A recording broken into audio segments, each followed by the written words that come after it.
Recently, we have conducted a Group 1 exam. Almost we have received 3 lakh applications for 563 vacancies in Group 1 positions in Telangana. Finally, we have finalized 1:50, 31,383 preliminary qualified students. Out of that, someone has raised they are doing favor to forward caste, which is not correct. Just I wanted to put details in the front of civil society. Selected 31,382 candidates for final examination. In this, OCs have selected 3,076, hardly 9.8%. EWS 2,774, 8.8%. OBCs are selected. I wanted to reiterate, OBCs are selected 17,921. It is equal to 57.11%. Whereas BCs are getting only 27% reservation in Telangana, but Telangana Public Service Commission has selected 57.11% of OBC students for final exam. And SCs, they have got elected 4,828, 15.38%. And STs have selected 2,783, 8.8% of STs. This is what our commitment, Rahul ji. Telangana Sarkar, Telangana is a rising Telangana. आप जो बात किया, जो बात दिया हुआ है, कन्याकुमारी से लेकर कश्मीर तक, मणिपुर से लेकर मुंबई तक, जो हजारों किलोमीटर आप पाद यात्रा किए, इस देश को, ओबीसी को, एससी एसटीज को आप जो भरोसा दिया हुआ है, वो भरोसा के हिसाब से तेलंगाना सरकार चलाने के लिए हमारा कमिटमेंट है. हम लोग तेलंगाना सरकार आपके सोल्जर से आप जो कमिट किया हुआ है नेशन के लिए, इस देश के लिए हम लोग इम्प्लीमेंट करने वाले हैं. आगे हम लोग एक caste census 100% with perfect, without any legal litigation, without any objection from any civil society, we are going to conclude, we are going to give OBC census to the nation, and we have moved a resolution in our cabinet saying that 2025 government of India is going to conduct a national census. Then we have moved a resolution with the national census, caste census column should be there. So now I wanted to move a resolution in front of Rahul Gandhi. Why? Because Rahul Gandhi is leader of opposition in the Lok Sabha. He is going to take up in the Lok Sabha this issue. Government of India has to take into consideration caste census in the national census in 2025. Please give a big clap for this resolution if you are accepted this resolution. Thank you very much. Rahul ji, आपकी जिम्मेदारी है, आगे आप लोकसभा में इस मुद्दों को उठाना है, इस मोदी को इस काम पे लगवाना है. Thank you. ఈ దేశం భవిష్యత్తు, దేశానికి భవిష్యత్తు అనుకుంటున్న మా ప్రియతమ నాయకులు శ్రీ రాహుల్ గాంధీ గారు మాట్లాడతారు. ఉత్తమ్ కుమార్ రెడ్డి గారు అనువాదం చేస్తారు.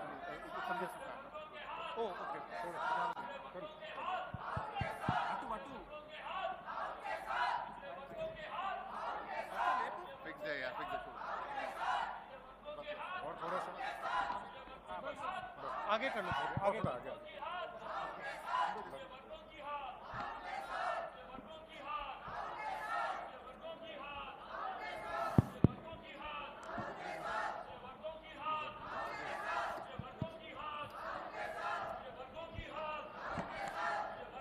दीपा दास मुंशी जी, रेवंत रेड्डी जी, मलू भट्टी विक्रमार्का जी, महेश गौड़ जी, ministers, MLAs, members from civil society, brothers and sisters of Telangana, I would like to welcome all of you here today.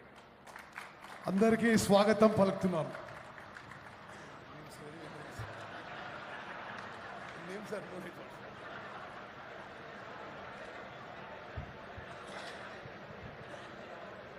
You know,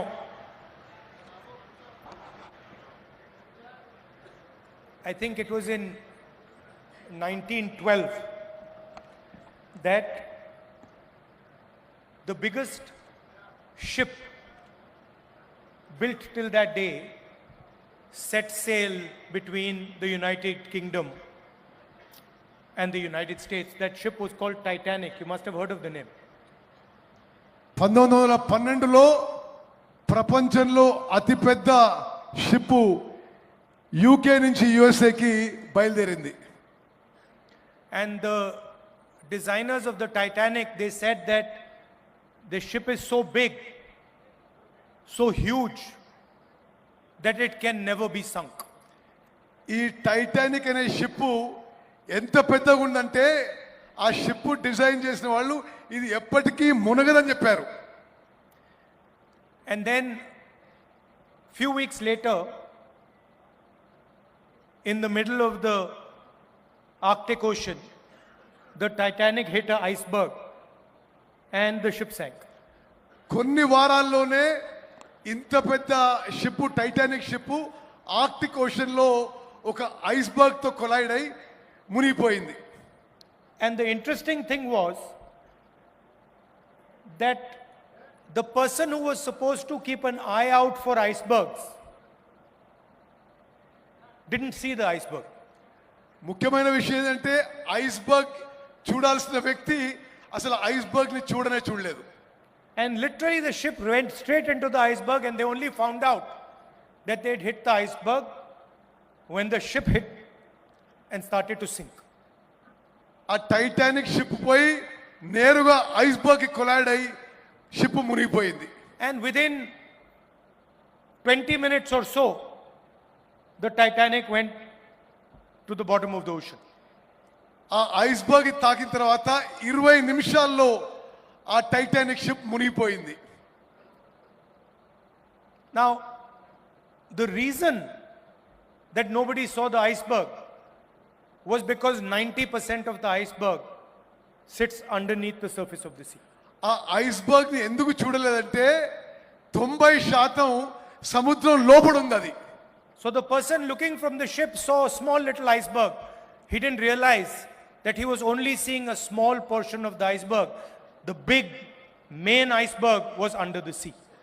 ఎవరైతే ఈ ఐస్బర్గ్ చూడాలనో ఆ నీళ్ల పైన ఉన్న చిన్న భాగం చూశాడు, నీళ్ల కింద ఉన్న ఆ పెద్ద భాగాన్ని చూడలేకపోయారు. And when that big iceberg hit the ship was just devastated, sank. ఆ షిప్ ఐస్బర్గ్ ని తాకగానే కొలిజన్ అయిపోయి అది పూర్తిగా మునిగిపోయింది. Now, you must be thinking, why is Rahul Gandhi suddenly talking about the Titanic and the iceberg in a caste census meeting? మీరు ఆలోచన చేస్తున్నచ్చు, కులగణన సమావేశంలో రాహుల్ గాంధీ ఎందుకు టైటానిక్ ఐస్బర్గ్ గురించి మాట్లాడుతున్నారని. Because caste in India, caste discrimination in India looks very much like the iceberg. ఎందుకంటే భారతదేశంలో కుల వివక్ష ఆ ఐస్బర్గ్ లానే అవుపడుతుంది. Most of it is below the surface. Most of it is hidden. Most of it is secret. కుల వివక్ష ఎక్కువ శాతం మనకు అవుపడది, అది లోపల ఉంటుందని చెప్పి నేను మనం చేస్తున్నాను. It is hidden behind many different instruments. అది రకరకాలుగా ప్రజలకు అవుపడకుండా ఉంటుంది. అది inside boardrooms, behind exams, in interviews, in conversations, inside people's minds. It is all hidden. Bulk of it is hidden. ఈ కుల వివక్ష ఎక్కువ శాతం బోర్డ్ రూమ్స్ లో కానీ ఇంటర్వ్యూస్ లో కానీ అన్ని అంశాల్లో ఎవరికి అవుపడకుండా ఉంటుంది. అది I have many friends who belong to the upper caste who tell me, I have never felt caste discrimination. నాకున్న చాలా మిత్రులు అగ్రకులాలకు చెందిన వాళ్ళు ఎప్పుడూ మేము కుల వివక్ష చూడలేదని చెప్తుంటారు నాతోని. And I say to them, of course you have never felt class discrimination. మీరు అగ్రకులాల వాళ్ళు కాబట్టి మీకు అవుపడలేదు ఎప్పుడు కూడా అని నాకు అనిపించింది. Because it is not designed for you. And for you, it is like the iceberg. You can't see it. You only see the surface. you don't see the real pain, the real destruction, the real damage that caste discrimination does not only to Indian people but to the Indian constitution and to the Indian nation. ఎందుకంటే ఈ అగ్రకులాల మిత్రులకు చెప్పేవాడిని iceberg కింద ఎక్కడైతే అవపడలేదో ఆ విధంగా ఉంటుంది, మీకు ఎప్పుడు అవపడలేదు. అది భారత రాజ్యాంగానికి కూడా ఈ కుల వివక్ష ఒక ముప్పు అని చెప్పి నేను భావిస్తున్నాను. The caste census is designed to make transparent the hidden discrimination that is taking place in this country every single day and has been taking place for thousands of years. ఈ కులగణన ద్వారా పారదర్శకంగా ఈ వ్యవస్థని మరి మేలు చేయవచ్చని చెప్పి, ఏదైతే ఈ వ్యవస్థ వల్ల నష్టం జరుగుతుందో అది సరి చేయవచ్చని చెప్పి నేను భావిస్తున్నాను. And it is every single place. ప్రతి చోట కుల వివక్ష ఉందని చెప్పి నేను భావిస్తున్నాను. It is in corporate India. It is in the legal system. It is in the political system. It is every single place. ఈ కుల వివక్ష కార్పొరేట్ కంపెనీలో ఉంది, న్యాయ వ్యవస్థలో ఉంది, రాజకీయ వ్యవస్థలో ఉంది, ప్రతి చోట ఉందని చెప్పి నేను భావిస్తున్నాను. And it destroys the lives of people every single day. It destroys their career, destroys their confidence, destroys their belief in this nation every single day. ఇది చాలా మంది జీవితాలను నాశనం చేస్తుంది, వాళ్ళ ఆత్మస్థైర్యాన్ని, వాళ్ళ ఆత్మవిశ్వాసాన్ని కూడా నాశనం చేస్తుందని చెప్పి నేను భావిస్తున్నాను. Now, I am not saying something very controversial. I am just saying that everybody accepts that there is caste discrimination in this country. Let us now find out the true extent of the caste discrimination. నేను వివాదాస్పదంగా మాట్లాడదలుచుకోలేదు. కుల వివక్ష ఈ దేశంలో ఉందనే విషయం మనం అందరం యాక్సెప్ట్ చేసుకొని ఆ తర్వాత ఈ విషయాన్ని ఏ విధంగా సరి చేయాలో ఆలోచన చేయాలని చెప్పి నేను మనం చేస్తున్నాను. I use the analogy of an X-ray. When somebody gets injured, the first thing you do, you go to the hospital, the doctor says, let us do an X-ray. నేను ఒక ఎక్స్రే లాగా పోలుస్తున్నాను. ఎట్లంటే ఎవరికి యాక్సిడెంట్ అయినా doctor మొదటిగా ఏమంటారంటే hospital పోయి x ray చేయించుకోవాలని. అదే పోలిక దీనికి ఇస్తున్నాను నేను. No one will ever say to you, please don't have an X-ray. No doctor will say it. Nobody will ever say to you, if you have got an injury in your arm, do not have an X-ray. మీకు దెబ్బ తాకితే ఎవరు కూడా doctor కూడా ఎవరు కూడా x ray చేసుకోవద్దని చెప్పరు మీకు. In fact, if some doctor were to tell you that I suspect that your arm is broken, but you should not have an X-ray, you will say that the doctor is crazy. ఒక doctor మీకు మీ చెయ్యి ఇరుగుండొచ్చు కానీ మీరు x ray చేసుకోవద్దు అని చెప్తే ఆ doctor పిచ్చోడు అని అనుకుంటాం మనం. The doctor does not understand the basics of medicine. అంటే ఆ డాక్టర్కి మెడిసిన్ యొక్క బేసిక్స్ అని చెప్పి స్పష్టమవుతుంది. And that is all I am saying. I am saying we all agree that there is a concept called caste in India. We all agree that there is a concept called caste discrimination in India. Let us simply measure it and tell everybody in this country the extent of this discrimination. That's all. ఈ కుల వ్యవస్థ ఉందని, ఈ కుల వివక్ష ఉందని భారతదేశంలో ముందు మనం ఒప్పుకుందాం. ఒప్పుకొని ఆ తర్వాత పూర్తిగా ఏ ఎక్స్టెంట్కి ఉంది, ఏ విధంగా ముందుకు పోదామని చెప్పి మనం నిర్ణయాలు తీసుకుందాం. And the moment I say this, the people in the BJP, the leaders of the BJP, the Prime Minister suddenly start to say that I am dividing the country. నేను ఇది మాట్లాడగానే బీజేపీ నాయకులు, ప్రధానమంత్రి కూడా నేను దేశాన్ని విభజించే ప్రయత్నం చేస్తున్నానని నా మీద ఆరోపణలు చేస్తున్నారు. Since when has revealing the truth of this country divided this country? దేశం గురించి నిజం చెప్తే అది దేశాన్ని విభజించడమా అని చెప్పి నేను అడుగుతున్నాను. All we are saying is let us explore the truth. నేను అంటున్న ఒకటే, మనం నిజం పరిశీలించాలి, నిజం తెలుసుకోవాలని చెప్పి నేను మనం చేస్తున్నాను. Foundation of all our religions is truth. Foundation of all our religions is ahimsa. All we are saying is let us explore the truth of discrimination. అన్ని మతాల్లో ఉన్న విషయం మనం నిజంతో పోవాలని, మనం ఈ విషయంలో కుల విషయంలో కూడా నిజం తెలుసుకొని ముందుకు పోవాలని చెప్పి నేను మనం చేస్తున్నాను. First of all, let us find out how many Dalits, how many OBCs, how many Adivasis, how many minorities, how many general caste, how many women there are in this country.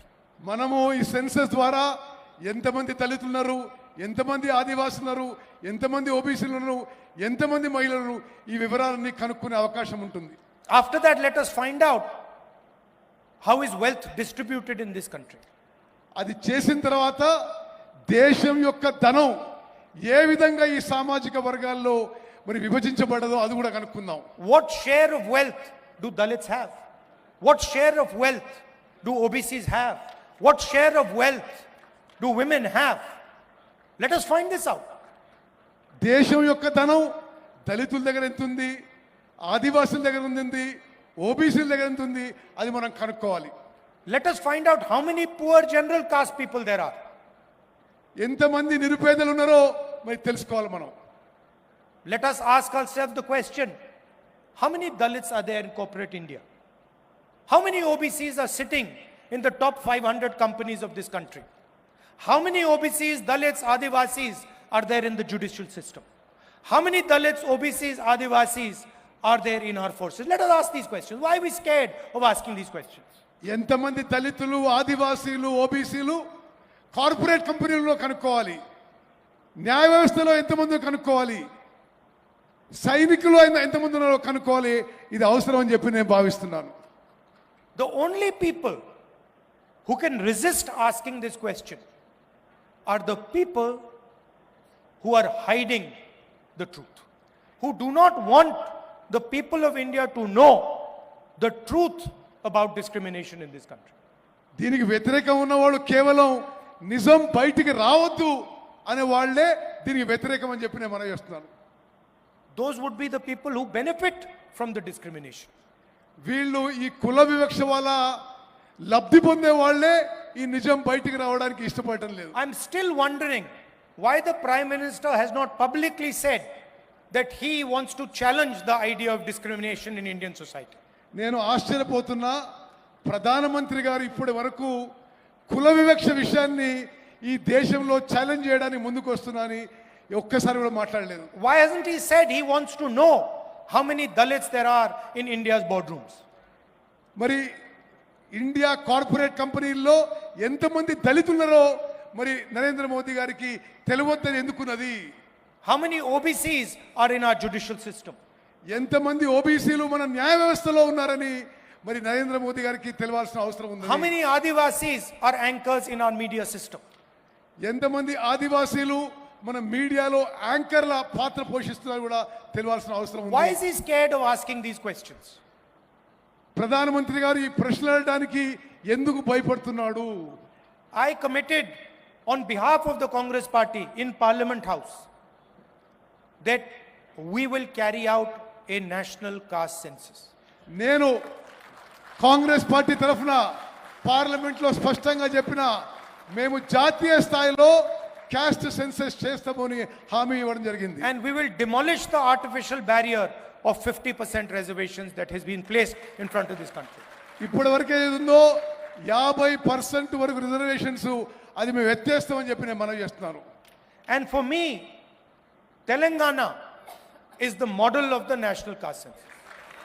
నాకు తెలంగాణలో జరుగుతుంది జాతీయ స్థాయిలో cost census కి ఇదే model గా నేను భావిస్తున్నాను. And I think I'd like to thank the leadership of Telangana because they have done a truly beautiful thing in this process. Telangana నాయకత్వాన్ని మనస్ఫూర్తిగా అభినందిస్తున్నాను. ఈ ఎక్సర్సైజ్ లో చాలా బాగా ముందుకు పోవాలని చెప్పి నేను మనవి చేస్తున్నాను. And when I was coming here in the car, I was thinking to myself, we do not want a bureaucratic caste census.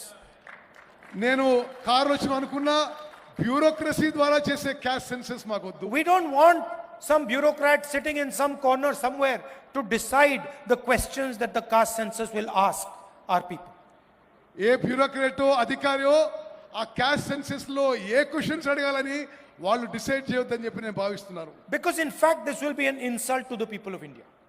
అది తెలంగాణ ప్రజలను అవమానించమని చెప్పి నేను భావిస్తున్నాను. We want the people of India to ask and decide what questions are going to be asked in the census. మేము సామాన్య ప్రజలు నిర్ణయం చేయాలి ఏ ప్రశ్నలు అడగాలి ఏ ప్రశ్నలు అడగాలని చెప్పి. We want the Dalits, the OBCs, the Adivasis, women, we want them to decide exactly what questions are going to be asked. నేను కోరుకునేది దళితులు ఆదివాసీలు ఓబీసీలు వీళ్ళు నిర్ణయం చేయాలి ఎటువంటి ప్రశ్నలు అడగాలని చెప్పి నేను And as a result we will not just get a caste census, we will get a political instrument, a developmental instrument that will define how this country will progress.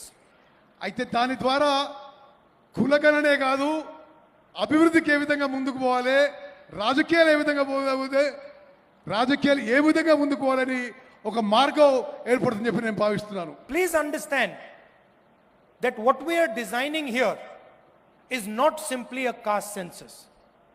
What we are designing here is the system of governance of the future of this country.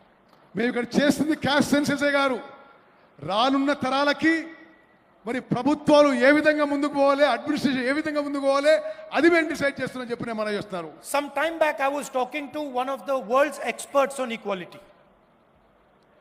కొన్ని రోజుల క్రితం నేను ప్రపంచంలోనే సమానత్వం గురించి ఒక expert తో మాట్లాడుతున్నాను. He is one of the world's experts, economist. He is one of the world's experts. I'm not going to say his name, but he is one of the top experts on economy. ఆర్థిక విషయాల్లో ప్రపంచంలోనే ఒక expert తోనే మాట్లాడడం జరిగింది. On inequality. అసమానత్వం గురించి నేను ఈ ఎక్స్పర్ట్ తో మాట్లాడడం జరిగింది. And he said to me, Mr. Gandhi, do you realize that India is one of the most unequal countries on the planet? ఆయన నాతో ఏమంటే గాంధీ గారు మీకు తెలుసా ప్రపంచంలోనే భారతదేశంలో ఎక్కువ అసమానత్వం ఉందని చెప్పి ఆయన చెప్పడం జరిగింది. And he gave me a presentation on how India is one of the most unequal societies on the planet. అతను నాకు ప్రెజెంటేషన్ ఇచ్చాడు ప్రపంచంలోనే భారతదేశంలోనే ఎక్కువ అసమానత్వం ఈ సమాజంలో భారత సమాజంలో ఏ విధంగా ఉందని చెప్తూ. And after his presentation I said to him, my brother, you are telling me that India is one of the most unequal societies on the planet, but your analysis does not even include the single biggest discriminator in Indian society, which is called caste. నువ్వు చెప్పిన విషయాలు విన్నా కానీ నీ ప్రెజెంటేషన్లో భారతదేశంలో అతి ఎక్కువ అసమానత్వం కుల వివక్ష గురించి మాట్లాడలేదు. So in fact your analysis hugely underestimates the inequality in Indian society. మీ విశ్లేషణ భారతదేశంలో ఉన్న అసమానత్వం ఇంకా ఎంత భారీగా ఉందో కూడా మీ విశ్లేషణ కూడా లేదని చెప్పి నేను మనం చేస్తున్నాను. So why I am telling you this is because inequality means something completely different when you have a caste system in place. అసమానత్వం అనేది కుల వివక్ష ఉన్నప్పుడు కుల వ్యవస్థ ఉన్నప్పుడు ఇంకా మరీ ఎక్కువ ఉంటుందని చెప్పి కూడా మనం చేస్తున్నారు. A Dalit person in India could not be touched. భారతదేశంలో దళితులకు అంటరానితనం ఉందనే విషయం మనందరికీ తెలుసు. Do you realize the level of inequality that person would feel if society is not allowed to touch him? సమాజంలో ఒక వర్గంలో అతన్ని ముట్టడానికి వీల్లేదంటే ఎంత అసమానత ఉండిందో గమనించాలి. This does not exist anywhere else. ఇది ప్రపంచంలో ఎక్కడ లేదు. And so what we have to understand is that discrimination in India is unique and probably among the worst in the world. ప్రపంచంలోనే అన్ని దేశాల్లో ఈ వివక్ష అనేది ఎక్కువ ఉంది భారతదేశంలోనే చెప్పిన మనం చేస్తున్నారు. And if we want to talk about a powerful country, if we want to talk about progress, if we want to talk about happiness among our people, the absolute first thing we need to do is identify the amount of discrimination and the nature of discrimination that is taking place here. దేశం ఆర్థికంగా శక్తివంతంగా ఎదగాలంటే, దేశంలో సంతోషం పెరగాలంటే ఈ కుల వివక్షని నిర్మూలన చేయాల్సిన అవసరం అని చెప్పి నేను భావిస్తున్నాను. As a politician, I am accountable to you. ఒక రాజకీయ నాయకుడిగా నేను మీకు జవాబుదారీగా ఉండాలి. And when I speak of caste census, I speak as a result of that accountability to the people of India. ఆ జవాబుదారీతనం వల్లనే నేను మీకు అకౌంటబుల్ గా ఉండాలని చెప్పి నేను మనం చేస్తున్నాను. I simply cannot go to the people of India and ignore the fact that there is massive discrimination in this country. నేను ప్రజల మధ్యకు పోయి వీళ్ళలో అంత వివక్ష ఉందని చూసి అది మరి ఓర్చుకోవడం మంచిది కాదని చెప్పి I cannot lie to Dalits. I cannot lie to Adivasis. I cannot lie to minorities. I cannot lie to women that this country is fair to you. దళితులకి, ఆదివాసీలకి, OBCs. ఓబీసీలకి, మహిళలకి ఈ కంట్రీ మీకు సమానంగా ఉంటుంది, మీకు ఫేర్ గా ఉంటుందని చెప్పలేకపోతున్నాను. Other people may be able to lie to you about it. I cannot lie to you about it. నేను ఆ విధంగా అబద్ధాలు చెప్పలేకపోతున్నాను. So I am fully committed to ensuring not only that caste census happens in Telangana, but that Telangana becomes the model for the caste census in the country. నేను తెలంగాణలో కులగణన చేయించడానికే కాదు, భారతదేశానికే Telangana role model కావాలని నేను ప్రయత్నం చేస్తున్నాను. I am sure there will be some shortcomings in our caste census in Telangana. నాకు తెలుసు కొన్ని పొరపాట్లు జరగొచ్చు ఈ కాస్ట్ సెన్సస్ లో. We will try and iron out those shortcomings. ఆ పొరపాట్లన్నీ సరి చేసుకుంటూ ముందుకు పోతాం. And I would like this to be a conversation between civil society, the people of Telangana and the government of Telangana. ఇది civil society, ప్రజలు, తెలంగాణ ప్రభుత్వం మధ్యలో ఒక సంభాషణలాగా ఉండాలని చెప్పి నేను కోరుకుంటున్నాను. Because we want to develop a framework of progress, a framework of development for the entire nation, and Telangana is the first step in doing that. మొత్తం భారతదేశంని తెలంగాణలో ఇప్పుడు చేస్తున్న ప్రక్రియని ఇది రోల్ మోడల్ గా చేసి భారతదేశం మొత్తం కూడా చేస్తామని చెప్పి మనం చేస్తున్నాం. And so I'd like to thank all of you who have come here, given your valuable time. I'd like to thank senior leaders of the Congress Party, Chief Minister, others, Deputy Chief Minister, PCC President. I'd like to thank all of you for your time, and I'm very, very proud that Telangana, the government of Telangana, is taking this step. మీ అందరికీ మీ అమూల్యమైన సమయం కేటాయించినందుకు ధన్యవాదాలు తెలియజేస్తూ ముఖ్యమంత్రి గారికి, ఉప ముఖ్యమంత్రి గారికి, పిసిసి ప్రెసిడెంట్ గారికి నా ధన్యవాదాలు And to తెలియజేస్తాను. Uttam Reddy ji for an excellent translation. Thank you. Ponnam Prabhakar గారు ఓట్ ఆఫ్ థ్యాంక్స్ చెప్తారు. అనిల్ గారు మనకి ఇక్కడ భోజనాలు పెట్టారు. మూడు రంగుల జెండా పట్టి సింగమోలే కదిలే నాడు ఒక్కరు కాంగ్రెస్ సూర్యుడు మన రాహుల్ గాంధీ तहे दिल से तेलंगाना सरकार की तरफ से और तेलंगाना प्रदेश